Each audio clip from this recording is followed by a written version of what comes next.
ভাই ভাই আজান হচ্ছে, চলেন চলেন মসজিদ যাই, নামাজ তো পড়তে হবে ভাই, নাকি বলেন? এই যে আজান হইতেছে, আসেন আসেন ভাই, চলেন চলেন। ওকে ভাই।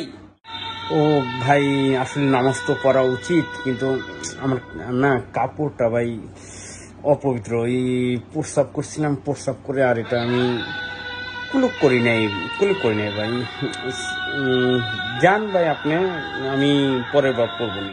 কি যে বলেন ভাই, এই নামাজের সময় আপনাদের পোশাকটা অপবিত্র থাকে, আর এমনি যখনই থাকেন সারাটা দিন আপনারা গড়েন, এইটা কি ভাই? নামাজের কথা বললে আপনাদের পোশাকটা অপবিত্র হয়ে যায়? কি জবাব দিবেন আল্লাহর কাছে? ভাই চলেন না, কিছু হবে না। আপনি ইসলাম এত কঠিন না, চলেন কাপড়ের এক পাশটা ধুয়ে আপনি নামাজ পড়বেন ভাই, এটা কিন্তু কোনো ব্যাপার না। প্লিজ ভাই, প্লিজ প্লিজ প্লিজ ভাই, প্লিজ অনুরোধ, চলেন ভাই প্লিজ। ভাই কি যে বলেন, নামাজ তো পড়ি ভাই, মাঝে মধ্যে একটু আসলে হয় না, হয়তো শয়তানের ইয়েতে ভাই, কিছু মনে করেন না ভাই।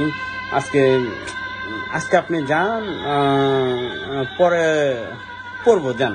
আমি আজকের মতো আপনি যান, পরে একদিন পড়বো ভাই, প্লিজ। সরি ভাই। ওকে ভাই, আবার দেখা হবে ভাই, আল্লাহ হাফেজ ভাই।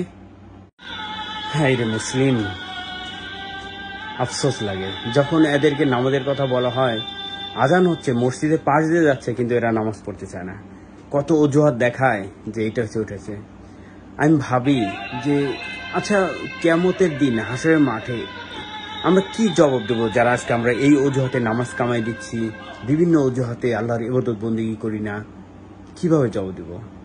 দোয়া করি আল্লাহ এদের হেদায়েত দান করুন, আমিন সুম্মা আমিন।